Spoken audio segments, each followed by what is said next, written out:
नमस्कार दोस्तों, स्वागत है आप सभी का एग्जाम स्टडी 94 में। दोस्तों, आज 19 मई 2024 से संबंधित करंट अफेयर्स के जितने भी प्रश्न बनते हैं उन सभी को हम आज की इस वीडियो क्लास में डिस्कस करेंगे और साथ साथ प्रश्नों से संबंधित महत्वपूर्ण फैक्ट्स को भी पढ़ते चलेंगे। तो दोस्तों, करंट अफेयर्स के सभी प्रश्न पढ़ने के लिए वीडियो को लास्ट तक जरूर देखें और कोई भी प्रश्न मिस ना करें।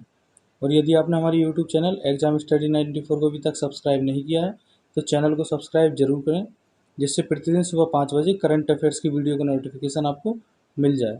तो शुरू करते हैं हम आज की क्लास 19 मई 2024 से संबंधित करंट अफेयर्स। देखते हैं प्रश्न नंबर 1। 18 मई 2024 को कौन सा दिवस मनाया गया? तो 18 मई 2024 को मनाया गया विश्व एड्स वैक्सीन दिवस और अंतर्राष्ट्रीय संग्रहालय दिवस। तो प्रश्न नंबर 1 का राइट ऑप्शन होगा डी, ए और बी दोनों। तो विश्व एड्स वैक्सीन दिवस क्यों मनाया जाता है? तो हर साल मई माह की 18 तारीख को विश्व एड्स वैक्सीन दिवस मनाया जाता है। इस दिन को मनाने का उद्देश्य लोगों को HIV वायरस की रोकथाम और एड्स के टीके के अनुसंधान के बारे में शिक्षित करना है। ये उन तरीकों पर भी ध्यान दिलाता है जिनसे व्यक्ति इस महामारी को समाप्त करने के लिए वैश्विक प्रयास का हिस्सा बन सकते हैं। ठीक है, तो प्रश्न नंबर 1 का जो राइट ऑप्शन होगा वो होगा डी, ए और बी दोनों। अगला देखते हैं प्रश्न नंबर 2। भारतीय सेना ने कहाँ दुनिया की सबसे ऊंची 2 बख्तरबंद वाहन रखरखाव और मरम्मत सुविधा स्थापित की है? तो दुनिया की सबसे ऊंची बख्तरबंद वाहन रखरखाव और मरम्मत सुविधा स्थापित की है लद्दाख में। ये किस स्थान पर है? लद्दाख में किस स्थान पर है? तो वो स्थान है न्योमा, जो चीन सीमा के पास में है। और कितनी ऊंचाई पर? 14,500 फीट की ऊंचाई पर रखरखाव और मरम्मत सुविधा स्थापित की है। तो प्रश्न नंबर 2 का राइट ऑप्शन होगा सी, लद्दाख। अगले देखते हैं प्रश्न नंबर 3। किस देश ने महिला फीफा विश्व कप 2027 की मेजबानी की बोली जीती है? तो महिला फीफा विश्व कप 2027 की मेजबानी की बोली जीती है ब्राज़ील ने। तो प्रश्न नंबर 3 का राइट ऑप्शन होगा बी, ब्राज़ील। महिला फीफा विश्व कप के बारे में जान लेते हैं। ब्राज़ील इस टूर्नामेंट की मेजबानी करने वाला पहला दक्षिण अमेरिकी देश बन जाएगा। वर्ष 2027 में महिला फीफा विश्व कप का आयोजन करने के बाद ब्राज़ील जो है पहला दक्षिण अमेरिकी देश बन जाएगा जिसमें महिला फीफा विश्व कप 2027 की मेजबानी की जाएगी।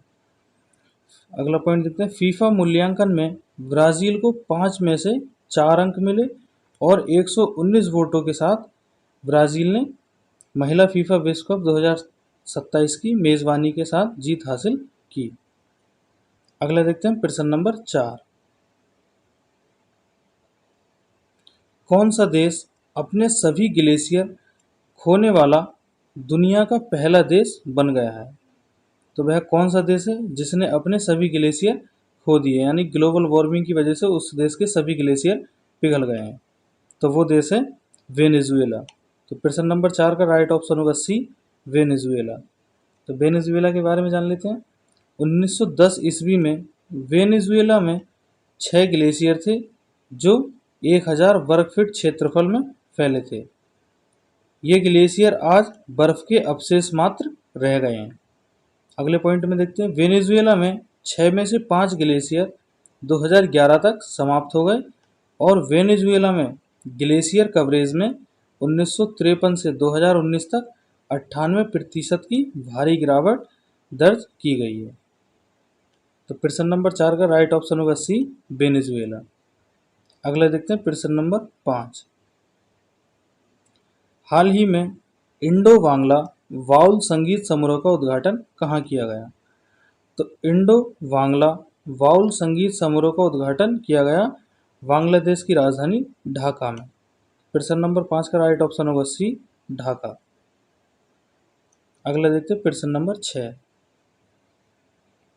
उद्योग संवर्धन और आंतरिक व्यापार विभाग द्वारा ओएनडीसी स्टार्टअप महोत्सव का आयोजन कहाँ किया गया? तो ओएनडीसी स्टार्टअप महोत्सव का आयोजन किया गया नई दिल्ली में। प्रश्न नंबर 6 का राइट ऑप्शन होगा सी, नई दिल्ली। अगला देखते हैं प्रश्न नंबर 7। किस एथलीट ने एलोर्डो कप 2024 में गोल्ड मेडल जीता है? तो वह कौन एथलीट है जिन्होंने एलोर्डो कप 2024 में गोल्ड मेडल जीता है? तो वो हैं निखत जरीन, जिन्होंने कजाकिस्तान की जजीरा उरागवायोवा को हराकर गोल्ड मेडल जीता है। तो प्रश्न नंबर 7 का राइट ऑप्शन होगा सी, निखत जरीन। कुछ अन्य महत्वपूर्ण पॉइंट हैं, उन्हें देख लेते हैं। जैसे सुनील छेत्री ने अंतर्राष्ट्रीय फुटबॉल से संन्यास ले लिया, और तमिलनाडु के श्याम निखिल भारत के 85वें ग्रैंड मास्टर बने हैं। जापान ने पहली बार सुल्तान अजलान शाह ट्रॉफी जीती, और युजवेंद्र चहल T20 क्रिकेट में 350 विकेट लेने वाले पहले भारतीय क्रिकेटर बने हैं। अगला पॉइंट देखते हैं। लैंडो नॉरिस ने मियामी ग्रांड प्रिक्स 2024 में जीत हासिल की। ये कुछ महत्वपूर्ण पॉइंट हैं जो हमें याद होने चाहिए। अगला देखते हैं प्रश्न नंबर 8। रक्षा सहयोग को बढ़ाने के लिए भारत और मंगोलिया के रक्षा मंत्रियों की संयुक्त बैठक का आयोजन कहाँ किया गया?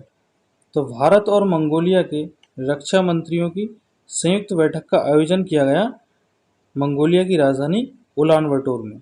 तो प्रश्न नंबर 8 का राइट ऑप्शन होगा सी, उलानबटोर। अगला देखते हैं प्रश्न नंबर 9।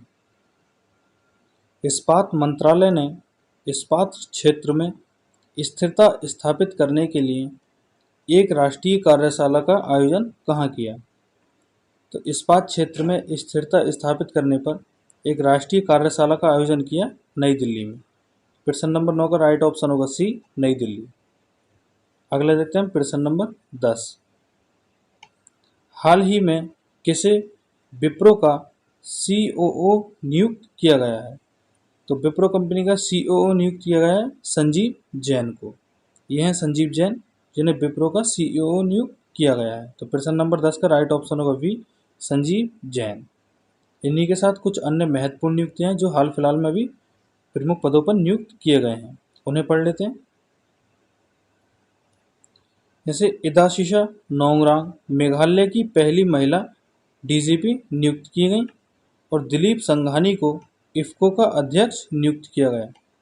के मिस्त्री HDFC लाइफ के अध्यक्ष नियुक्त किए गए, और सुबोध कुमार को आयुष मंत्रालय का निदेशक नियुक्त किया गया।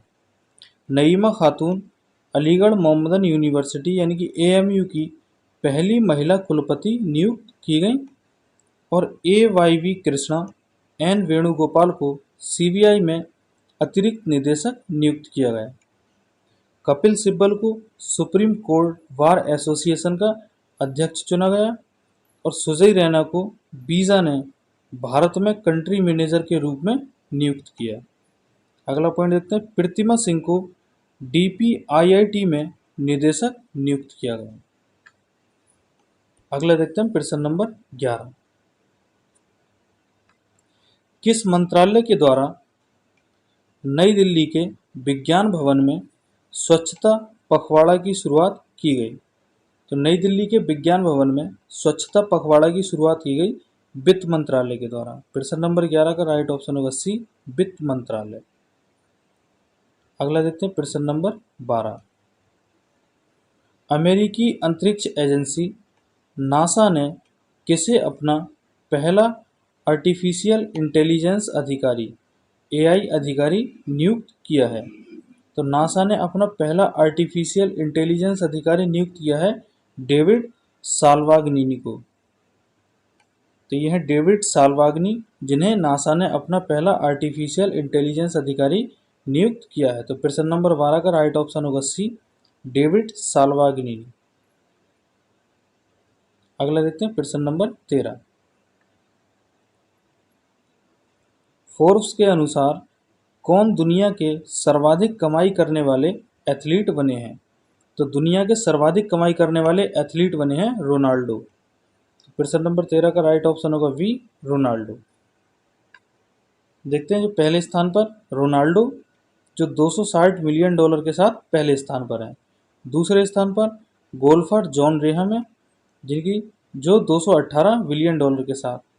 और तीसरे स्थान पर है लियोनल मेसी 135 मिलियन डॉलर के साथ। अगला देखते हैं प्रश्न नंबर 14। हाल ही में एयरोस्पेस अनुसंधान और शैक्षिक उत्कृष्टता को बढ़ावा देने के लिए किसके मध्य समझौता ज्ञापन पर हस्ताक्षर हुए हैं? तो एयरोस्पेस अनुसंधान और शैक्षिक उत्कृष्टता को बढ़ावा देने के लिए गरुड़ एयरोस्पेस और Gujarat state fertiliser and chemicals विश्वविद्यालय के मध्य समझौता ज्ञापन पर हस्ताक्षर हुए हैं। तो प्रश्न नंबर 14 का राइट ऑप्शन होगा डी, ए और वी दोनों। अगला देखते हैं प्रश्न नंबर 15। आधुनिक भारतीय बैंकिंग का जनक किसे कहा जाता है जिनका हाल ही में निधन हो गया? तो आधुनिक भारतीय बैंकिंग का जनक कहा जाता है नारायण बाघुल को, जिनका हाल ही में अभी निधन हो गया। नारायण बाघुल से संबंधित कुछ अन्य महत्वपूर्ण पॉइंट हैं, उन्हें पढ़ लेते हैं। जैसे नारायण बाघुल को 39 वर्ष की आयु में सेंट्रल बैंक ऑफ इंडिया का एग्जीक्यूटिव डायरेक्टर बनाया गया था और 1981 ईस्वी में बैंक ऑफ इंडिया के सबसे कम उम्र के चेयरमैन और एमडी बने थे और वर्ष 1985 ईस्वी में आईसीआईसीआई बैंक के चेयरमैन और एमडी बने थे। वर्ष 2009 में इन्हें पद्म भूषण से सम्मानित किया गया था और इकोनॉमिक टाइम ने इन्हें लाइफ टाइम अचीवमेंट पुरस्कार से भी सम्मानित किया था। तो दोस्तों उम्मीद करता हूँ करंट अफेयर्स के जो ये प्रश्न है वो आपको याद हो गए होंगे। दोस्तों वीडियो को लाइक करें, ज़्यादा से ज़्यादा शेयर करें, हमारे यूट्यूब चैनल एग्जाम स्टडी 94 को सब्सक्राइब जरूर करें।